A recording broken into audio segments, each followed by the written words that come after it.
پہنچا دیا فلک پر استاد نے یہاں سے، واقف نہ تھی ذرا بھی اتنے بڑے جہاں سے۔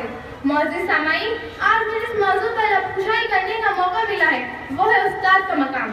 دنیا میں کچھ رشتے خونی ہوتے ہیں اور کچھ رشتے اور تعلق روحانی، اخلاقی، معاشرتی طور پر بنے ہوتے ہیں۔ انہیں میں سے ایک رشتہ استاد کا بھی ہے۔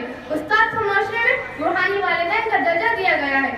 اسلام میں استاد کا مرتبہ والدین کے مرتبے کے برابر قرار دیا گیا ہے، کیونکہ اگر دنیا میں والدین کے بعد بچے کی تربیت کی ذمہ داری عائد ہوتی ہے تو وہ ہے معلم یعنی استاد۔ استاد کسی بھی معاشرے کے معمار ہوتے ہیں۔ استاد پتھر کو ہیرے میں بدلنے کی صلاحیت رکھتے ہیں۔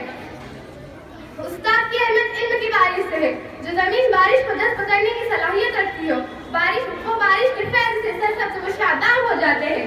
ہمارے ملک ہندوستان میں ہمارے ملک کے سابق صدر ڈاکٹر سروپلی رادھا کرشنن کی یوم پیدائش پر یوم اساتذہ یعنی ٹیچرز ڈے منایا جاتا ہے۔ ان کی پیدائش 5 ستمبر 1888 ء کو تامل ناڈو میں ہوئی۔ ڈاکٹر رادھا کرشنن ایک عظیم فلسفی اور ماہر تعلیم کے طور پر مشہور ہوئے۔ ڈاکٹر رادھا کرشنن ایک کامیاب مدرس اور مصنف کے طور پر مشہور ہوئے۔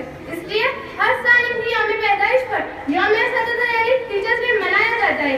اس موقع پر ہمیں چاہیے کہ ہم ہمارے تمام اساتذہ کا شکریہ ادا کریں کہ انہوں نے ایک اچھا انسان بنایا، اصلی تعلیم کے ساتھ ساتھ دینی تعلیم سے بھی روشناس کیا، ہماری غلطیوں پر ہمیں سمجھایا، ہمیں اچھی عادتوں سے روبر کیا۔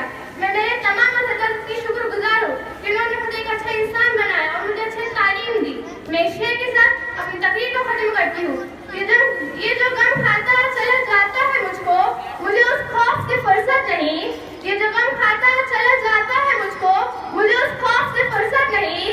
کہیں برکت نہ اٹھ جائے وہاں سے، کہیں برکت نہ اٹھ جائے وہاں سے جہاں استاد کی عزت نہیں۔ شکریہ، خدا حافظ۔